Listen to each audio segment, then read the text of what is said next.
Joseph Vijay எனும் நான்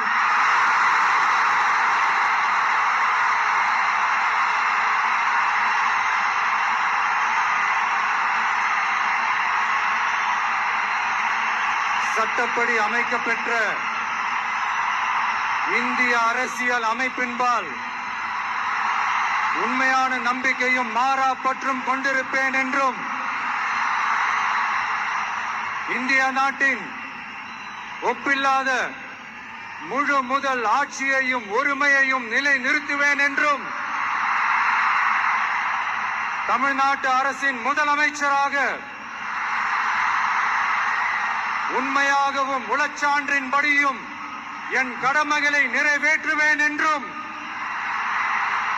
அரசியல் அமைப்பிற்கும் சட்டத்திற்கும் இணங்க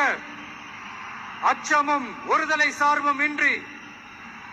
விருப்பு வெறுப்பை விலக்கி பலதரப்பட்ட மக்கள் அனைவருக்கும்